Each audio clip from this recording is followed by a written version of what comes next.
I need a butt flap. Like, you would think he would at least be like, I will cut my own butt flap out. Yeah, but he didn't even do that.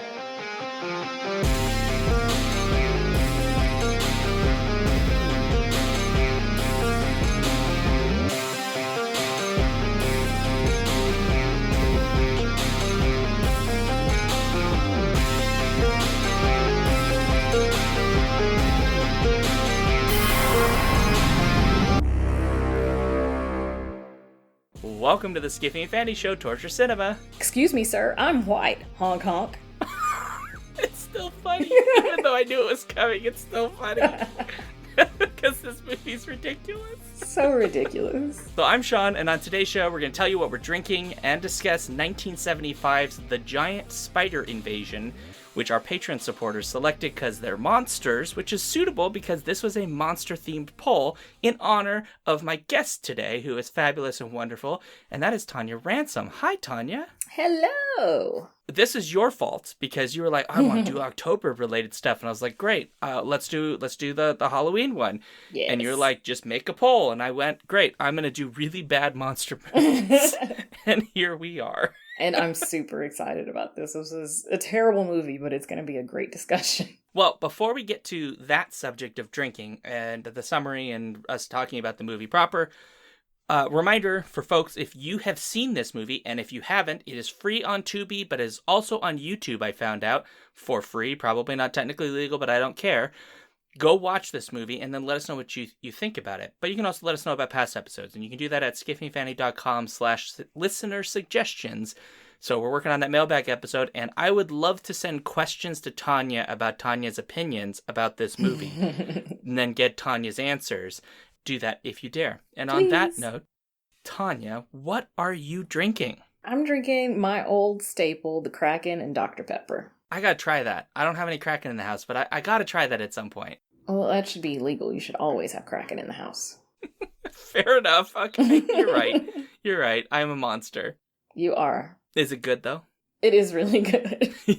Like, dangerously good? Yeah. I mean, it's pretty much all I drink that, or I drink Crown, the salted caramel version of Crown, which is really, really good, but it's like a seasonal thing, so I drink the Kraken, when it's not Christmas time, and then when the seasonal stuff comes out, I switch to the salted caramel Crown.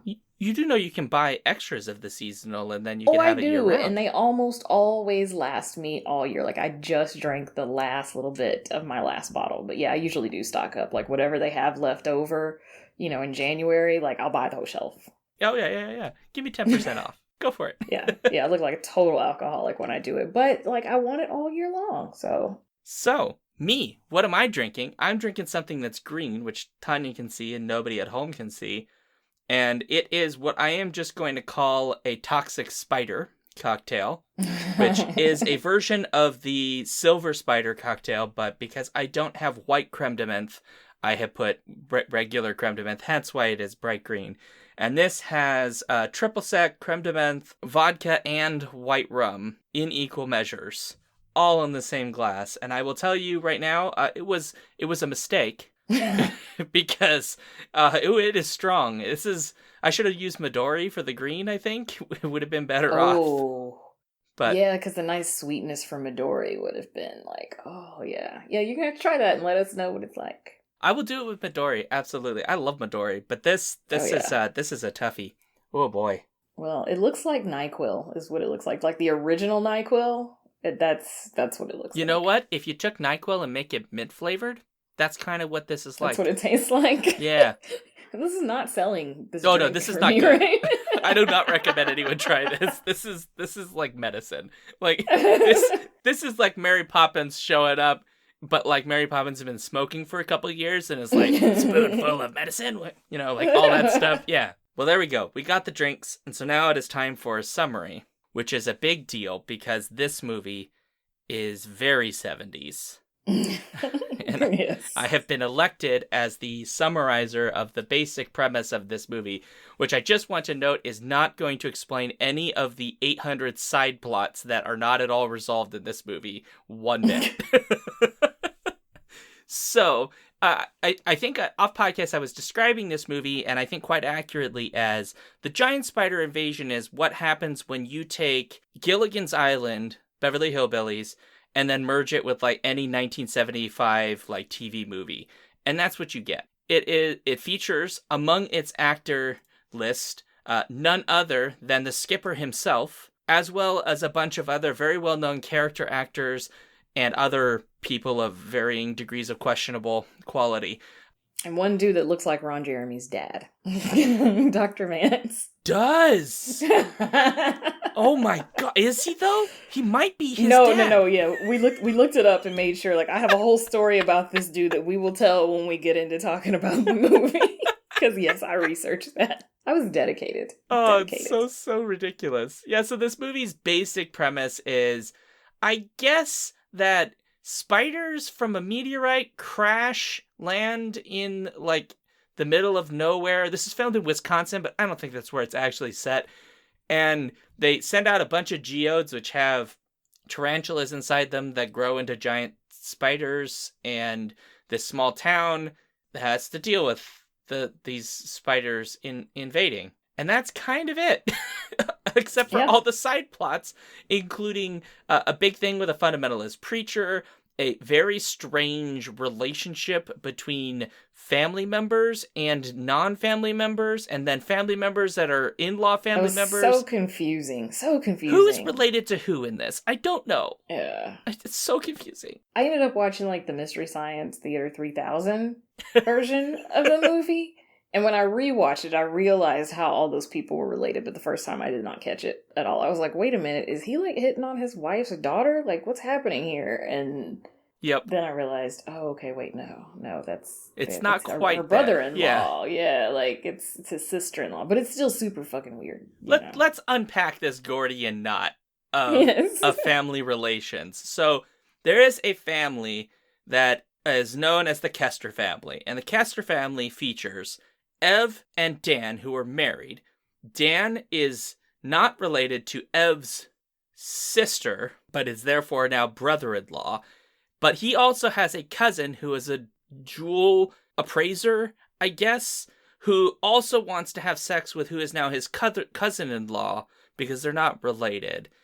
But it's super confusing because the way that this is told to us makes it seem very much that the sister of Ev is actually her daughter, but then later you realize it's not, and so the brother-in-law is trying to bang her, but also bangs, I guess, a local prostitute who... /diner waitress. Who is Scandinavian, I guess. She has an accent. I don't know where she's from. Yes. Right. Who provides services and makes sure he wears his back brace, which is very important. But he also wants to hump his sister-in-law, but then his cousin wants to hump his cousin-in-law, and nobody apparently wants to hump the original sister, who is a drunk and is desperately in need of AA. Yes. And can I just point out that the husband wears a onesie, and in his onesie he had armpit and butt sweat stains. So to be fair, if I were her, I would drink a whole fucking lot too. Okay, so it wasn't just me. There were butt stains. Yes, we rewinded it multiple times to make sure that it wasn't just like a trick of the lighting or something. But the skipper / sheriff, he had man boob sweat during the diner scene where he meets with, like, the two doctors or whatever. Like, at the beginning, like, when they, cut back to him having the conversation, the boob sweat is gone, but he totally had boob sweat. So what I'm hearing is that you and your boyfriend basically became the sweat police. Yes. I mean, we dissected this movie. Like, it took us 3 hours to watch this movie because we kept Googling things and going back. Like, I know so much shit about this movie that I wish I did not know that I'm going to share with all of you so that you can be miserable with me. I'm so excited to do that. I am excited for that, too. I do think this is a movie that is helped by watching with other people. Oh, yeah, absolutely. Yeah. It was so much fun watching it with him. I decided, I was like, we need to start doing this all the time. Like, even if I'm not on this show, I want to find a terrible movie for us to watch and make fun of together, because it was a great bonding experience. What's wild to me is the director of this, Bill Rebane, is somewhat well regarded. I did not look up the director. He is well regarded? So there are lots of weird facts about this movie, as you'd expect, including that apparently there's a scene when they try to blow up a spider in the movie, right? They're blowing it up, but they actually covered it in gunpowder and then tried to light it with matches. But the set, like, and I want to note, given that there is currently a big conversation about safety on movie sets, there was zero safety on this set. They basically sent some poor guy to go blow this up by putting matches from a matchbook on it. Like, totally safe. No, he wasn't even wearing bomb equipment. Like, he was just trying to... Sounds legit. Don't be concerned. It's so weird. And what's great is it didn't actually ignite. And so they left. They were like, well, we'll just stop filming. No big deal. And then later on, like almost after they stopped filming, the spider exploded, causing 2 injuries on set. One for a fairly minor singeing and the other for severe burns. Oh my God. Okay, but can we talk real quick, though, about the fire special effects in this movie? Because at the beginning, when that one dude who we don't even find out what's really happened to him until like halfway through the movie, and he plays no part in the movie whatsoever, but he was riding a motorcycle when this, spider UFO crashed, right? And his motorcycle slides in a Mystery Science Theater 3000, the guy goes, safe! Because it looks like he's like sliding the face. Laugh so hard at that. Okay, so his motorcycle slides, goes into this bush, right? And the bush explodes. Not the motorcycle. The bush explodes. And then the motorcycle catches fire. Like, and that happens like a couple of times where like a vehicle crashes or something crashes and the thing that catches fire is near the vehicle. So it was like, did Moses come and like catch his motorcycle on fire? Is that what happened here? Like, is that why the preacher's involved? And we just didn't put it together? I mean, are you suggesting that perhaps the explanation for the preacher storyline in this is that secretly God has been trying to speak to the town through burning bushes and everyone just happens to be crashing their motorcycles and stuff next to them? I mean, I don't think that there is any legitimate explanation for the preacher being in this movie, but that's as close as we can get to one, I think. Maybe, but you're completely right. Like, this motorcycle is just dies. Like, it's totally fine. Like, it slides. It's not even like a super violent crash, and all of a sudden this bush goes whoosh, whoosh, and then the motorcycle goes whoosh, and then like somehow the guy dies, even though he was like crawling away. Like, I guess the spiders. I guess, but then like every time we see the spiders, they actually consume your whole body. So like, right, like they don't leave, little pieces. But yeah, I don't know. It was very strange. It was very strange. But, he dies. And what about, like, the skeletonized hand? That, remember when Dan finds the motorcycle guy in his field? And there's already, like, a skeletonized body out there? Like, what was that? Like...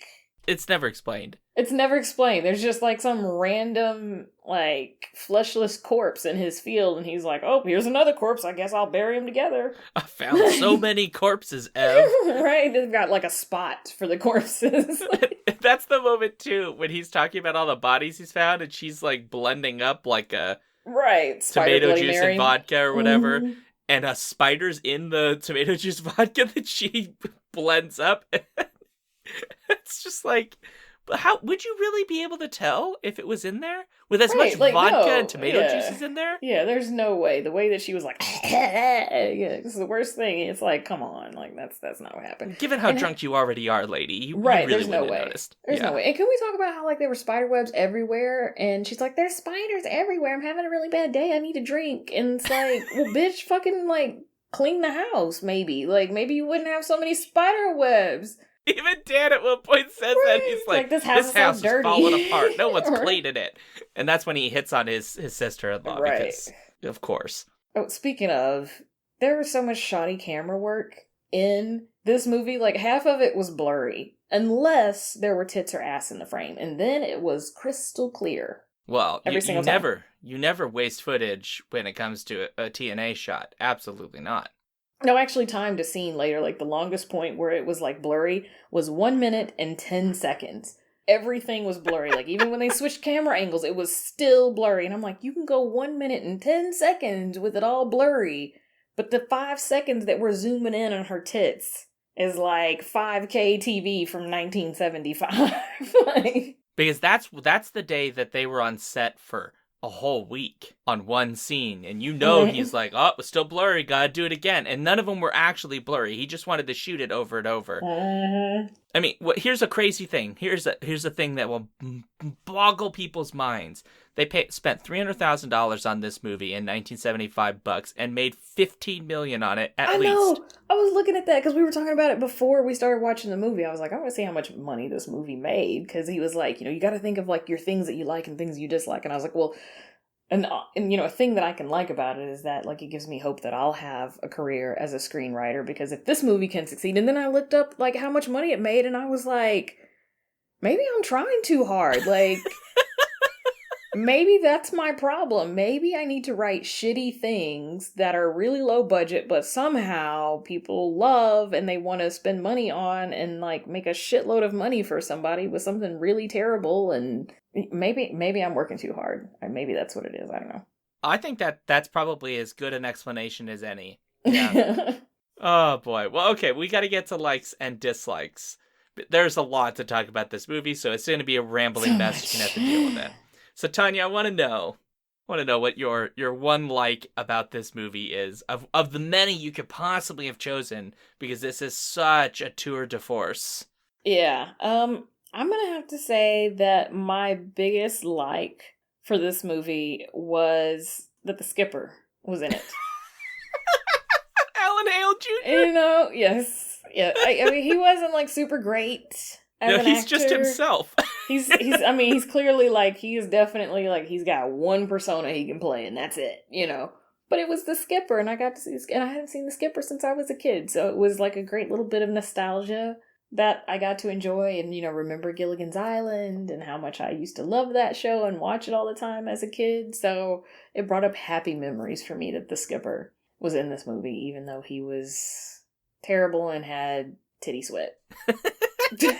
What's great about Alan Hale Jr. in this is a decade after the original Gilligan's Island. And yeah, while everyone else, I guess, got a little annoyed that they basically got typecast because of Gilligan's Island, Alan Hale Jr. was just like, nah, I'm good with it. He would just go to hospitals dressed as the skipper. Like, right? He did all these roles where he was just the skipper. And even here when he's playing the sheriff, like, he's still basically just the skipper. Right. Yeah, he's a skipper in a different uniform. That's all it is. And, he has guns this time. He apparently, when people call him to get help on any issue, he just thinks like, the town's going crazy. I can't help you. Call the mechanics. Right, what do you want me to do about it? Why are people calling 911 or whatever? Like, my car won't start. I'm going to call 911. Like, who does that? Like... And he's, like, explaining to this woman, like, get the Yellow Pages out, like, what is it, walk with your fingers, or, whatever the Yellow Pages slogan used to be. It's so silly because, on the one hand, it's like, okay, well, this is just kind of like the sweet, bumbling myth sheriff that we want out of police forces, where everyone kind of likes him, he's pretty nice with everyone in town, he doesn't do anything really bad, he kind of goes out and talks to people, and, like, he investigates crimes, but it's not really, like, super invasive. Everyone just is kind of happy with what he's doing. But then on the other hand, apparently the job everyone thinks they hired him for, and I think sheriffs are elected, so they elected him to this position, apparently he just doesn't do. Because they apparently elected him to answer the phone and fix all of their problems, and he's just like, no, give me a crime. Right. Crime to go after. That's not my job. That's not my job description. I can't solve nature for you. Right. What are you talking about? Open the Yellow Pages. Like, come on. Yeah. I didn't like that. There's the things called the Yellow Pages. That must have been 1975's version of there's a thing called Google. Oh, yeah, I think you're right, yeah. No, but yeah, so Alan Hale's great in this. Like, I mean, he's not great in the sense like this is Oscar worthy, but like, no. you can't hate him. No, I mean, yeah, you can't hate the skipper. Like, you just can't. Like, it's impossible. Physically, legally impossible. Like, all of the above. All of the above. It's great. It's great. Well, I guess I should do my like. And, oh boy. This film's so confusing that I honestly, like, just really struggled with, like, trying to understand the movie. But I will say that I appreciate that the film just didn't give a shit about the fact that half of its narratives make no sense and are repugnant in so many ways. Yeah. Because, like, you cannot watch this movie and at any point go, gosh, the Dan and Ev, like, their relationship's normal. And I kind of like that is so just in your face, just so you can't pretend you can't, there's no interpretation. This is a fucked up family situation. Yeah. And so, like, everything else, you're like, that this didn't explain this. Like, why is the preacher here? We don't know. It's just a storyline that's there. Why are the giant spiders there? That came from space, sure. Right? But it's like, wow, what is wrong with this family? Right. Honestly. Yeah, like everything about them is like so freaking weird. Like it would work great if it was like a folk horror kind of film. Like that's the kind of family they are, but they're like the victims in all of this instead of the perpetrators. Right, like are we supposed to sympathize? Right, like yeah, it's so confusing. Like I was very confused by that. And why are Dan and Ev so cruel to each other? Right, except when he found the diamonds and the geodes, and she was all like, "We're gonna be rich, baby," and he was like, "We? What you talking about, bitch? It's gonna be me." And then she was like, "Oh, but I didn't really mean all of that. I was just joking. I love you," and all this other shit, like, yeah, 'cause she thought she was about to get a payday or whatever. Like they're both shitty humans. They are really bad people, but we don't understand why. No. Well, I don't know. I mean, we understand why Ev is a shitty person, or at least why she drinks. Because, I mean, look at Dan. Like, this is really not turning into a like. This is more like a dislike now. So maybe I'll have to change my like to something else. But, like, I don't... so, clearly, in this town, Dan at least has some hot stuff going on. Yeah. Because while I say that I think that the woman he is having sex with on the side, like I said that, like, prostitute with a question mark on it, because it is unclear to me if money is exchanging hands, but he does refer to her as providing a service to him. Yeah, and he gives her, like, one of the diamonds or something, right? He's like, here's the tip. At first I thought it was a quarter, and I was like, that's fucked up, man. You give a girl a quarter? Like, I would beat his ass if that, like, a quarter? I'm not worth more than a quarter? But yeah, it was like a diamond or something that he gave her, and I was like, oh, okay, well, that's better. But like, he gives her like money. So, like, but only the one time. But only the one time. Yeah, like the first time, it was just like, well, she was taking care of him. Like, oh, don't forget your back brace. We don't. Which, by the way, like, shouldn't he like have the back brace on during sex? Like, I feel like he's probably like a shitty lay anyway. But I feel like sans back brace, it would be even more unbearable to have sex with him, and that the back brace is absolutely necessary to prevent vomiting on the part of his partner. I don't actually think he needs the back brace. So there's a line that comes after that scene a little bit later, in which he like basically tells Ev like he's trying to take care of his health or whatever. Yeah. I think the back brace is the thing he uses to justify why he doesn't want to have sex with his wife. And probably why he doesn't want to do anything else, because he's definitely, like, lazy as shit. Like, he goes out into the field and stuff, but he's not he's working lazy till there's diamonds. Right, exactly. It's like, yeah, big payday, okay, then I guess I'll do something. But yeah, I could also see him, like, totally scamming the insurance company, too. Like, he's got to wear the back brace to prove that he was hurt. Like, I could totally see that as his backstory. Like, there's so much not explained, because clearly Dan, like, so Ev, I think is meant to be a very attractive woman of some age. Like, she's clearly meant to be old enough that having sex with teenagers is considered icky, but this is also 1975, and so she even says at one point, just 5 years. If you were just 5 years older, cute boy, I would be all over you. Yeah, like when she's hitting on her sister's boyfriend, which, like... Yeah, it's gross. Terrible. Your sister's underage boyfriend, no less. Like, there's so many things wrong with It's super gross. It's unclear how old he actually is.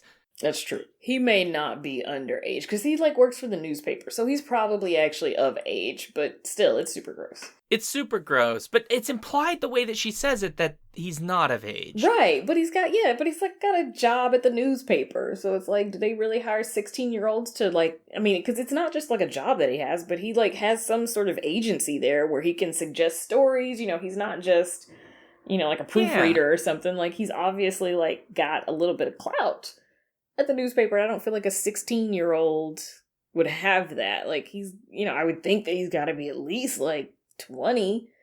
to get to that point in his career, but it's a small town. They might be like, you know what, there's no one else here that will do this job. Sure, Maybe. you know, we'll give you all this power because there's literally no one else to make these decisions.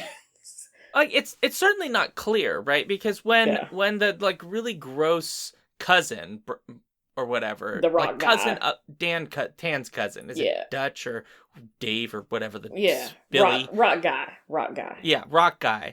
When he goes after the younger, was it Terry, played by Diane Lee Hart, when he goes after her, the only thing that's of issue in their interactions is not her age, right? It's that they are technically relatives, just not blood relatives. Right. And she kind of, like, plays along with his advances for a hot minute, and then it's just kind of like, ew, like, Uncle Billy or whatever your dumb name is. Like, what? I don't think it's Billy. Whatever your name is, right? Like, oh, like, this is ridiculous. It's not going to happen. And so it's interesting that it doesn't come up in that section. Now, that could be for one of two reasons. That the age difference isn't a legal barrier.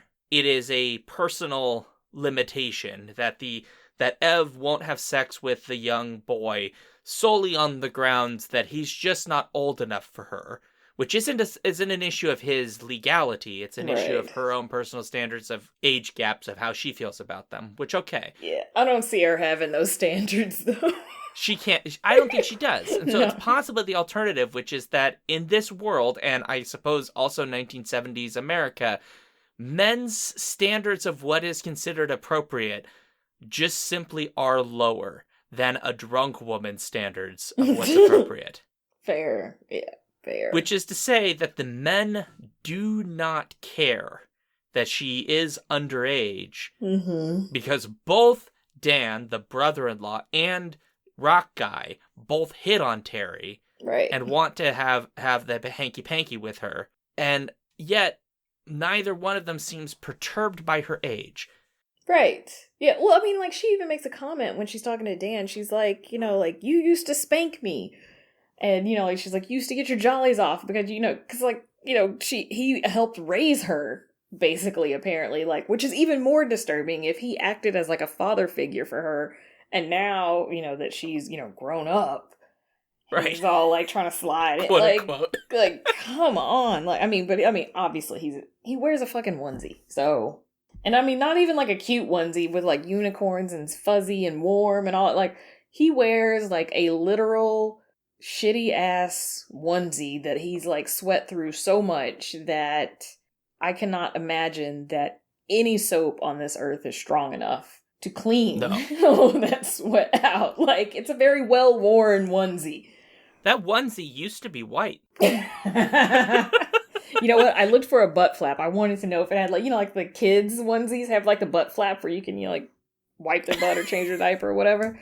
It did not have a butt flap. I was disappointed to see that because, like, I really felt like he would be the type that would have the butt flap because he wouldn't want to have a onesie and not have a butt flap, though? Yeah, well, yeah, because, like, if you wanted to, you know, if he wanted to go poop or whatever, like, now he's got to take the whole thing off. Like, it's just not practical, but he's not a practical person either, so... But he kind of is, though, right? Like, I mean, you would think he would be like, money, I need a butt flap. Like, you would think he would at least be like, I will cut my own butt flap out. Yeah, but and, like, it'll be a clothespin that'll hold it in or whatever. Yeah. Like, or, you know, like, that he wears it so much that there's a hole worn in the ass of it, and he doesn't even need a butt flap anymore. You know, he just has his ass, you know, catching the breeze. God, I wish I had not said that because now I have a terrible picture in my mind. You're welcome. I hate this family's just messed up. But, like, what does Terry even have? Like, she doesn't have anything to do with anything. Like, she's basically in there so that they can have... And, I mean, she's not even that pretty, in my opinion. She's not ugly. But, like, she's not, like, you know, gorgeous bombshell type either. Like, they just found, like, this decent-looking chick, and they were like, let's just do a whole bunch of zoom-in shots of her boobs and her butt. And, you know, intersperse it throughout the film to keep everybody's interest. That's literally the only thing she has to do with the film is, like, being a sexual object to keep your interest because the film itself can't do it. So they have to resort to literally zooming in on her boobs to keep people interested. Like, this film needed a moment where it actually told us how old they are. Yes. It's hard to look at this situation and not think that it is effectively a bunch of near adults who are really just children. Yes. Because even the line you were saying earlier of like, where you used to spank me, it's like, well, but you have not given us any indication of how long ago that was. Right, yeah. Was it 2 days ago, or? Right, so then, like, we have no sense of how old anyone is. Like, we can make some guesses with some of the actors that they are, 40s or 50s or something. But we have really nothing to go on. Right, our frames of reference for time are so skewed in this, and it is super creepy. And I want to note, this whole conversation, we have yet to really talk about the goddamn spiders. Like, we've been talking about this fucked up relationship, which came off of me saying I kind of liked how direct the movie was, and now I think is now just a dislike, because honestly, this is horrible. Like, this movie wasn't direct. I was wrong when I started this line of thought. Okay, can I give you a like then? Well, I mean, sure, yeah. What's another like? Yeah, okay, go for it. So one minor thing that I liked about it is, okay, so on the skipper, I'm just gonna call him Skipper because, like, I mean, he's really not anyone else to me but the skipper. Yeah. The American flag on his uniform is like the right way instead of, like the typical uniform has it flipped for some reason, which I find like really weird because that seems like the thing you would do if you were anti-American, but like that's what they do in the military uniforms. But like it's like you're holding up a mirror to like, see all, all these officers or, military personnel and like, because I understand like ambulance being backwards on the front of an ambulance because you see it from your rear view mirror. But like that same principle doesn't apply to the American flag in uniforms. You're not like holding up a mirror and like looking in the mirror to like talk to these people. So like, why is it backwards on uniform? So I was glad that it was like the right way because I don't know, like it really bothers me that when it's backwards. Wow, what a tiny detail. The tiniest fucking detail you just came up with. It really bothers me. Like, I think you underestimate how much it bothers me that's like a part of our military's uniforms is that the flags are always backwards because to me, like, that's what you would do if you wanted to like express an anti-American sentiment, like you fly a flag backwards or upside down, like if you put it on a flagpole backwards, like you probably get some sort of citation, oh, that's un-American. Yeah. But then we put it on uniforms and that's like super patriotic. Is that like to confuse the enemy? So when they see the flag, they go, "Oh, those aren't Americans," because the American flag's the other way around. I don't even know. Like, do they think that like our enemies are that dumb? Like, I mean, there's got to be some weird. Fair. It's got to be. There's got to be a reason for it. I just don't know what it is. And right now, it gets on my nerves. So I notice when an American flag is facing the right way. What a specific thing. Well, I now know what You're your welcome. nightmare world is. Well, okay, let's get to dislikes. Yes, let's do it. It's not like we haven't been talking about things about this movie that are terrible. Right. So, Tanya, what is your dislike? Okay, so this is where I'm going to tell you the story about Ron Jeremy Sr., a.k.a. Dr. Vance, a.k.a. Steve Brody. Okay? So Steve Brody isn't even this guy's name. He stole a motherfucker's name. So there was this guy that, like, jumped off the Brooklyn Bridge or something and, like, supposedly survived, it was like a daredevil stunt. And apparently, like, he thought it was super cool. This is like 1886, right? And Steve Brody, quote unquote, was born like in the early 1900s. So he was born John Stevenson, changed his name to Steve Brody after this other guy. Not only did he change his name, apparently like he maybe changed it legally, I guess, because all his kids, like the guy at the beginning, what's the actor? Is that Dutch? Yeah, I think that's his name. Dutch, yeah, by Bill Williams. He is Steve Brody's real life son. And his last name is Brody. And, like, his wife took the name Brody. So apparently, like, he took someone's whole name. He was just like, I don't like my name anymore. I'm going to take somebody else's name. You're thinking like, Dave. Hook, line, and sinker. Like, he took this guy's name, Steve Brody, and, he was John. I mean, I understand, John Stevenson, that, you might want to change that to be a little spicier if you're, yeah, an entertainment. But yeah, like, he took this random guy's name, and, like, his whole family also was like, cool, we'll take that name too. And I don't know. I don't like that he looks like Ron Jeremy Sr. I don't like that he took someone else's name entirely. Like, I don't like him. You just, like, dug up this guy's life story just so you could just hate on him.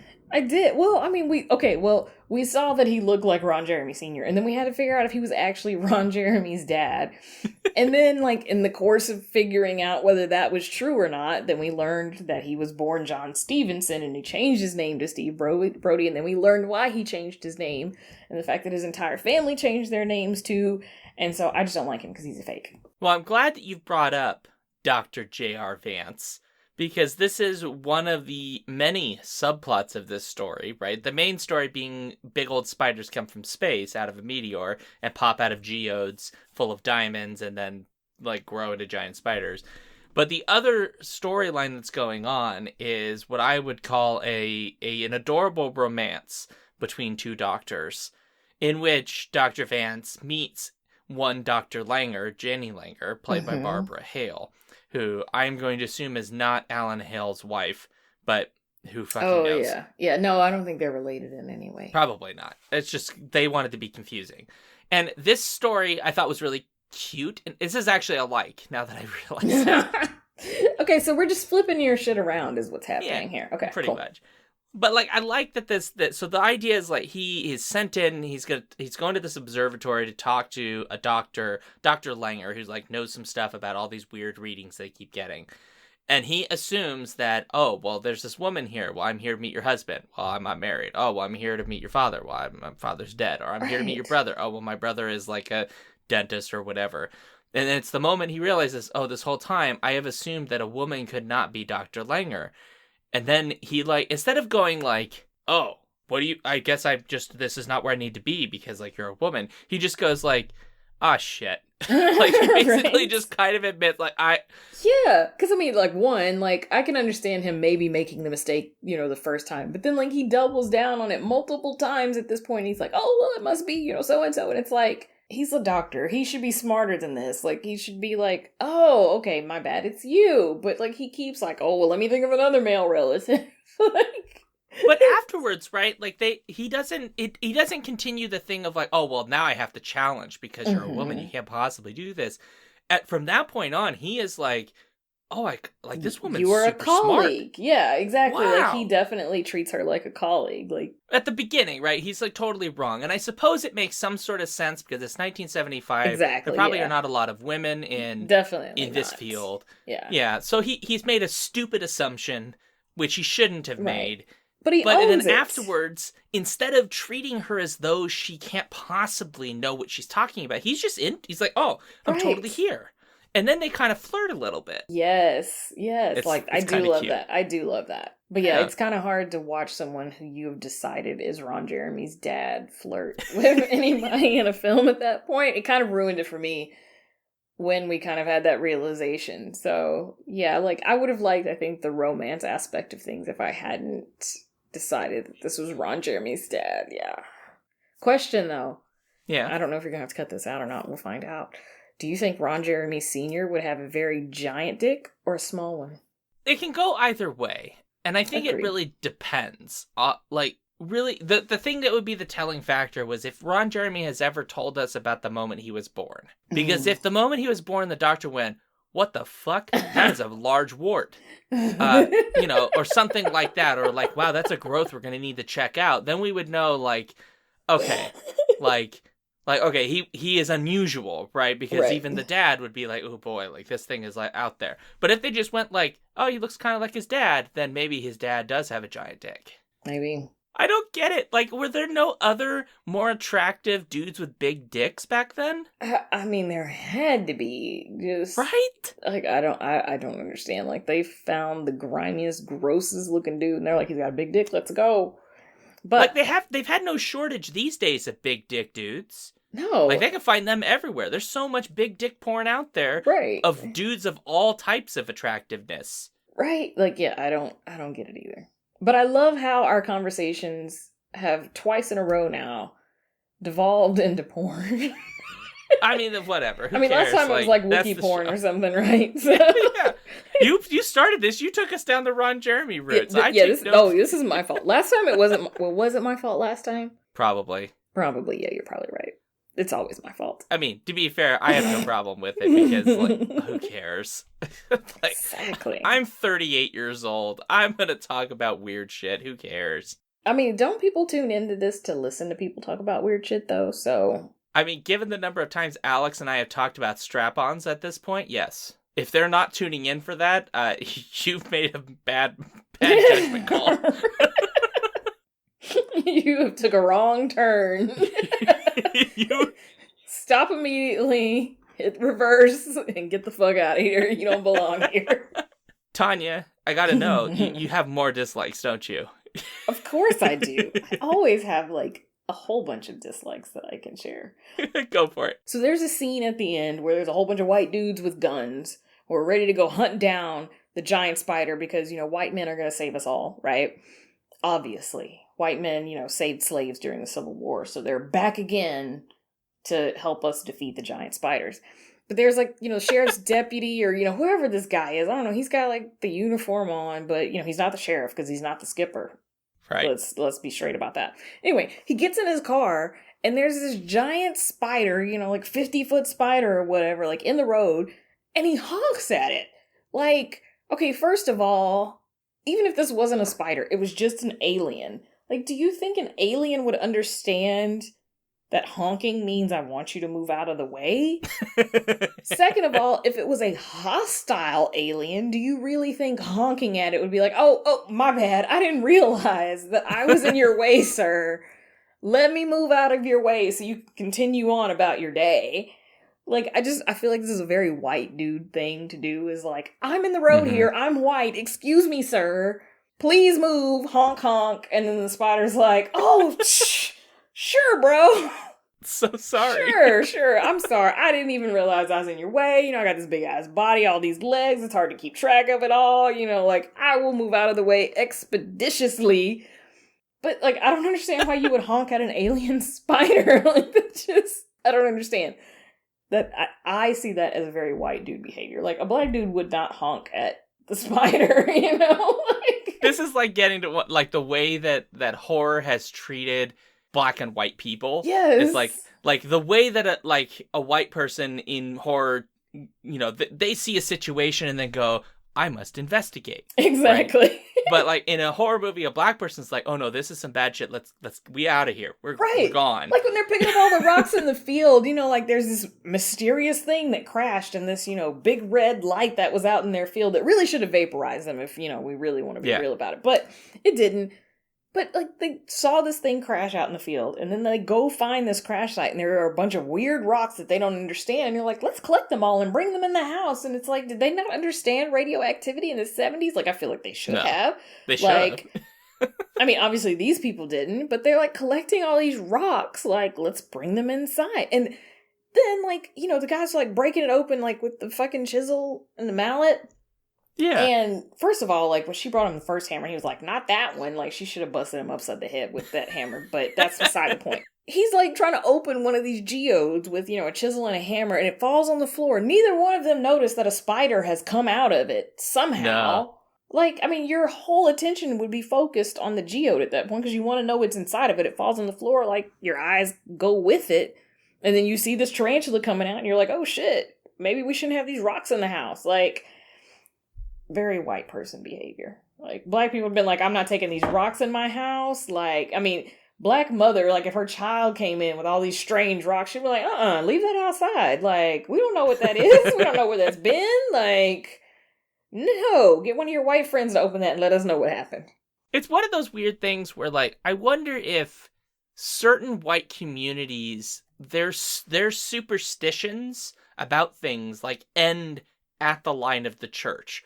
Because there is this church narrative, right, where, like, there's this preacher, like, preaching, like, the world's gonna end and, like, hellfire and sin and all this stuff, and it's makes no sense in the larger context of the movie. But, like, our fellow Dan goes to well, he doesn't actually go, but he claims that he went and he listened to some of it on the radio. To the revival, right? But, his revival was really, like, cheating on his wife or whatever. Really was, yeah, I mean, he was having a revival, just revival of his dick. Little Dan. Yeah. But, like, I wonder if some aspect of this is, like, the way that in some of these films, like, white people's superstitions about things, objects, sort of is, like, contained to the church. right? Yeah. Like, Dan never at any point in this is like, well, these geodes are really strange. Maybe I shouldn't mess with them. He's like, Right. no, I got to break it open. Well, he doesn't know it's a geode to start, but Yeah, he's like, but still, oh, like, what is this weird this thing? I got to came out of break this it open. crash in the sky, this big light in the sky, but let me figure out what it is. Like, I don't understand that mentality at all. Like, I would be like, It's leave that strange. shit alone. Let's stay out in the field. I'm gonna mind my business and clean my house. There are no spider webs in it, at least. Like, I don't understand. I don't understand. Like, I'm not built that way. I'm not fooling with anything crazy that like appears in my field. I mean, I get you. Like, to me, I don't think I would go out into the field until somebody who can tell me it's safe, Right. told me it's safe to go into the like field. I need a Geiger counter first of all, because like clearly there's radiation involved here. Like, I'm definitely not like putting all these rocks like in my shirt and like holding them and Yeah. No way. Like, no. Yeah, that's not happening. But yeah, I mean, they're not the brightest crayons tools in the in box. the It is like, there's like this running gag, I suppose, is like, these are small town American folk. And by small town, they mean small town white American folk is what they mean. Yeah. Because I don't think there's a single person of color. No, there's definitely no Asian people. I don't remember seeing a black person at all. Maybe like as a background actor, like, like everybody was like Snow White. Which I suppose is somewhat accurate to some small towns, which maybe not to date as much, but probably in 1975 might have been a little bit more common. Yeah, I can definitely see that. I mean, But this is even a now- super small town, right? It seems like 50 people live here. Yeah, yeah. Yeah, exactly. There's not very many people. Like, everybody knows everybody, so it's definitely a small town. But even like in small town America now, like, it's still very segregated. So, you can go to certain places like a diner and there's not going to be like any black people there. Even though black people live in the town, they have their own place that they hang out. So like, it seems like two different towns, even though they technically all live within the limits of a township, so to speak. But All right, well, I guess it's my turn. So I think technically I've already given my dislike, which is just this dysfunctional family that makes no sense. But I will just say that I get that this is a low-budget film. that made a lot of money despite being a low budget film. Like, I'm still like, I can't make sense of it. I honestly, like, it's messing with my head a little bit. It should mess with your head. This is a profitable venture. Extremely profitable. I know that they didn't spend a lot of money on this movie, and clearly a lot of the money didn't go into the quality of the acting, because, let's be honest. Or the camera work, the cinematography was terrible. Yeah, it wasn't very good. The fact is that apparently, like, they used, like, VW bugs for the spiders, and, like, apparently somewhat recently, one of the old spider VW bug carcasses was, like, found in the woods somewhere in Wisconsin. Like, but these spiders are terrible. They were pretty terrible. But I have to say that the special effects where they were, like, eating people whole was actually fairly convincing for the 1970s. It's so silly. It's silly, but I was impressed by, like, how, I shouldn't say realistic, because that gives the impression that it was actually realistic, but for the 1970s, it was realistic for the 1970s. Like, I was kind of, like, surprised by how well they were able to pull it off. You know what it reminded me of? What? You ever seen the movie Evolution? No. Oh, you should watch it. Fantastic movie. But there's this great joke in it, which is, so that's this giant amoeba thing in the movie. Like, it's basically like a giant single-celled organism. But it has a little breathing hole right in the middle. And one of the guys, while they're trying to defeat it, like, gets sucked up into the hole. And it basically, the joke is, like, he got sucked up into an alien sphincter, right? And that's what I think is going on with these spiders. It's like, they're just getting sucked into a spider sphincter. So they're like, so all these people that they're eating are actually anal suppositories. Precisely, yeah. That's why we keep finding the bodies that are only partially damaged, because they just like use shitting them out. Yeah, they just poop them out later. Yeah.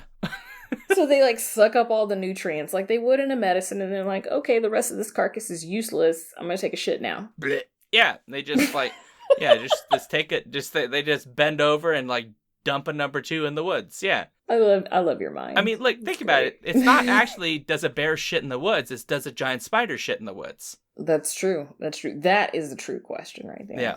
And now we know. We have a movie to give us the answer to that question. They absolutely do, and they leave bloody human bodies.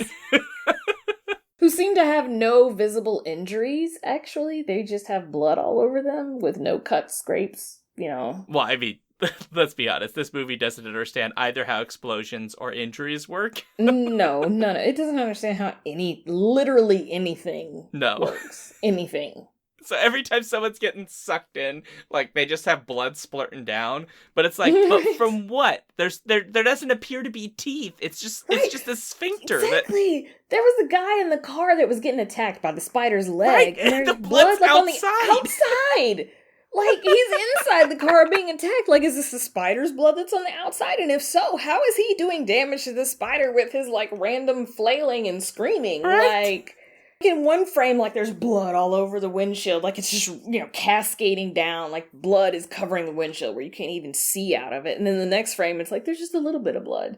Like, it makes no sense. And in the last scene where they're, like, fighting, like, the giant spider, like, there's the two doctors, you know, like, the Dr. Vance and Dr. Langer. They're, like, fighting the spider in the daylight, but then, like, there's this mob that's fighting spiders, like, and it's still dark out. And it's, like... And they're, like, talking on a CB radio to each other, and it's like, CB radios don't work across time zones, so they should be close together, but somehow the sun is up here, but 2 minutes down the road, it's still dark as fuck. Like, make that make sense. Like, it doesn't make sense. They filmed this in 6 weeks, but, like, this is a thing where clearly someone was trying to figure out the film schedule and, like, just was drunk that day. I mean, I think, honestly, truly, everybody was drunk. Well, what's crazy is, like, it's possible multiple people were drunk on this film. I don't know that for sure. Ron Jeremy Sr., I think he might have been sober. He might have been. Yeah, I mean, because, to be fair, he got, like, scenes where there was actual legit, like exposition instead of other characters, which is just like, get off my back, woman, I'm going to the revival. But what's weird is, like, some of the people involved in this film are, like, consummate professionals. Yeah. In a significant way. So, like, Robert Easton, who plays Dan Crester. Yeah. It was actually an English dialect coach. Like, renowned in Hollywood for being, like, one of the leading dialogue and accent coaches in the area. Like, he had a pretty stellar career as well in film. Like, and he was in a lot of stuff. But he was known for, like, being this incredible vocal coach. Yeah. And did radio and other kinds of things as well. Fun fact, he married a British woman and, like, could do all these accents. So, yeah, like, that's what he spent his career doing, is, like, he was known as the man of 1,000 voices, right. like, literally. But, yeah, like, he's so terrible. This film. But in this, he's not great because, like, he has nothing to work with. He's just this sleazy guy who has ass sweat problems. Like, he desperately needs to see a doctor about his excessive ass sweating. Because, no offense, but, like, you should not sweat that much out your ass. No, you really shouldn't. It was pretty bad. It was disgusting, actually. Oh, yeah. It's just so weird. Like, this film gets made, it makes a whole bunch of money, and, like, everybody in this movie probably made almost nothing. Like... Right, yeah. Well, I mean, like, at the beginning, like, the credits are, like, introducing Diane Lee Hart, who I think played Terry. I might be wrong about that. But it was like, you know, introducing her, and it's like, she didn't go on to do anything. So, like, people saw this movie, and they were like, no, we don't want to hire her for anything. Because, I mean, it's like they're introducing her, like, you know, she was going to be this big star, and it's like, I've never heard of her. Like, it did not turn out the way she thought it was going to, I think. Which, you know, makes me sad. I mean, like, I'm looking to see if she did anything, but, like, she did 5 films. Yeah, she did some other stuff, but none of it was successful by any means. Revenge of the Cheerleaders, where she didn't even get to be a named character. Right, she's like cheerleader 1 or something. Lincoln Girl number 2. She's not even a cheerleader. She's just man, random Lincoln Girl. I feel bad for her, because it's like, basically, like, all they did was objectify her in this movie. Like, I mean, she had lines, yes. You know, she was an actress, but her role in this movie was to be a sexual being to keep people's interest because the plot could not hold their interest. Yeah. They used her. Like, she is probably the only reason that this movie really, truly made any money. And it's very possible. She didn't make, like, she couldn't make a career out of like a true career, like, you know, a really successful career. I mean, maybe she considers herself successful. I don't know, you know. Like, or possibly this wasn't what she wanted to really do. Who knows? Right, yeah. Maybe she decided, like, after that, she was like, fuck acting. I mean, like, I think I would. Like, if they were doing a close-up of my boobs, I'd be like, you know what? Maybe this acting thing isn't everything I thought it was going to be.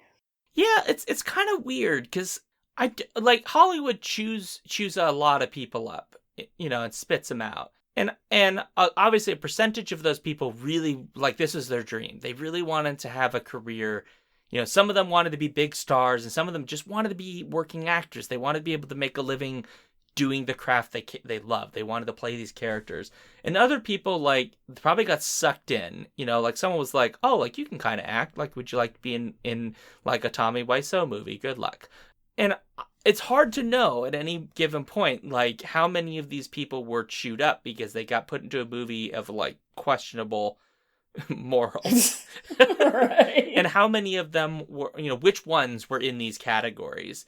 And with her, like, I could get it, because, like, she's in this movie in which she is largely there to be a sex object. She is in Revenge of the Cheerleaders, which she has a non-named character, but Revenge of the Cheerleaders, I've never seen it, but based on the fact that one of the big images of it is a teen girl eating a banana, I'm going to go with yeah. Also, well, let me rephrase. Objects. College girl, teen girl with quotation marks around it. I don't know how old that person actually is. Obviously, sex objects, right? There's a movie she was in where she played Judy called Pom Pom Girls, which I'm going to go out on a limb. Sex objects again. Also sex objects. Yep. Literally, the description of the Pom Pom Girls is a group of carefree high school seniors are having the times of their lives filled with sex, romance, and teen hijinks, which seems like a teen comedy of some description, right? So she got typecast, basically, as a sex object.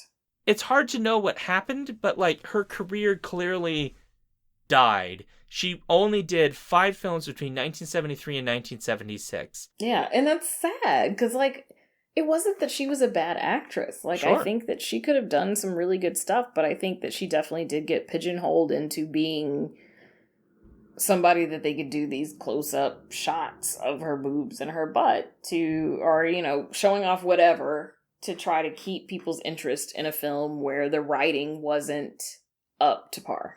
Well, okay, I think this is a good time. Let's get to our grades. So, Tanya, your final thoughts on this movie, and grade it, please.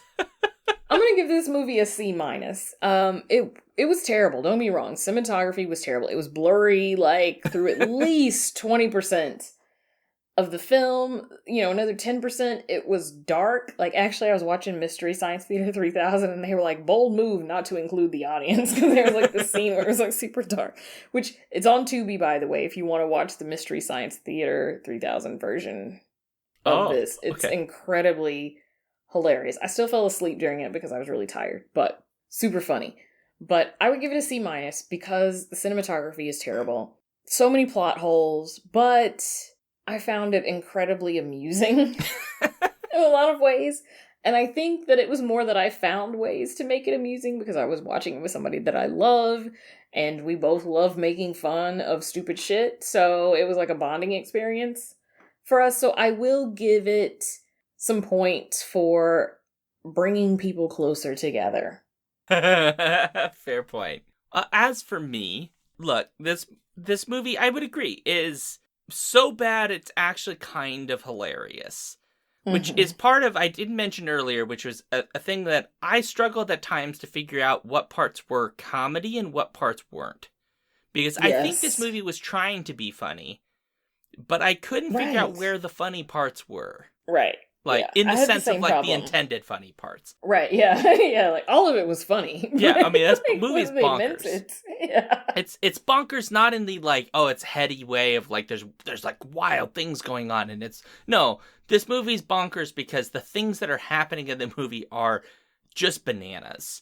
right? The family dynamic, there's this weird preacher story, there's a separate movie that's being made that's about like two scientists who fall in love over a bomber plane that blew up in the forest or whatever, I guess, right? There's all this stuff going on. And for that reason, like, I would give it a D+, because like I can't give it in the C territory only because my standards don't allow me to. But I don't think this is a film that I would if I were thinking of it on like a technical level, I would say F- because it's just awful. It's absolute garbage. Yeah, technically yes, F-. But on entertainment value, it's a D+. Like you can't watch this seriously. If you watch this movie seriously, you've made a mistake in your existence. Right. Yeah. You question all your life choices up to this point. Yeah, really. Like, you need to go see a therapist. Like, there's a whole thing you need to work on your life. Because this is not it's called The Giant Spider Invasion. Like, come on. Right. Yeah. So between that gives us like a D+, C-. Like, it kind of evens out. Sounds good. Yeah. Yeah. Well, great. So that's it, folks. We did it. Woo! Yay! So, thanks everybody for joining us today for Torture Cinema. If you'd like to let us know, again, what you thought about the episode, go to skiffyandfanny.com/listener suggestions. Before I get to all the other things about the show, I do want to say, Tanya, thank you so much for being here yet again. Thank you for having me. Always. It's an easy choice. It's always a blast. I mean, I get to get drunk and make fun of movies. Like, what's not fun about that? I mean, like, honestly, life goals. Yeah. Exactly. So you are involved in some stuffs, and would you like to let folks know where they can find you and your stuffs? Yeah. Okay. So last month, I actually won an award for Best Fiction Podcast from Viacom in the Ignite Award. So I'm still super excited about that. So you can find Nightlight on at Nightlight Pod on Twitter and Instagram. Nightlight Pod is also on Facebook. You can find me personally at Missdefying, MISSDEFYING on Twitter, Instagram, and TikTok. So everybody go check out Tanya's stuff, because if you don't, I will cry. And I will haunt you in your sleep. That's true. Tanya exists in, multi-realities in which she is both just regular Tanya, but also a poltergeist. Mm-hmm. An eldritch horror. Yep, that too. With tentacles and everything. All of it. That's why I drink Kraken so much. Yeah, but no sphincter that eats people. No, we're not doing that. No, that's for the discount monsters. Exactly. I am a bougie monster. You're a bougie monster. I'll have you know. All right, well, as for the show, you can find Skiffy and Fanty on Twitter and Instagram at Skiffy and Fanty, and you can get the newsletter at skiffyandfanty.com/newsletter. And if you like the show, patreon.com/skiffyandfanty is the best way to support the show. But you can also give reviews on iTunes, which mostly just exist to make us feel better about ourselves, because apparently the reviews don't do anything about findability, which is woo, yay, thanks a lot, guys. As for me, you can find me at Sean Duke on Twitter and SeanDuke.net and patreon.com/thejoyfactory. If you want, you can find me there. So, and you should want. Well, that's I mean, what's wrong with you if you don't want? I mean, I don't know what's wrong with people, but people are. Look, it's 2021. We've been in 2020 for 75 years now. So, right, get with the program. I don't know who even knows with people anymore. So I will just note that after this, I will be going to talk to my wife, but also my sister-in-law, and also my cousin, who is my sister-in-law's cousin-in-law. And we were going to be starting a diamond factory in which we marry different people and then share diamonds that we find. But those people will be in-laws of other people we've married, just so we can have the most confusing family arrangement possible. Cool. And I'll find Ron Jeremy's dad. Okay, that's way more weird than what I just said. And on that note, awkward ending and scene.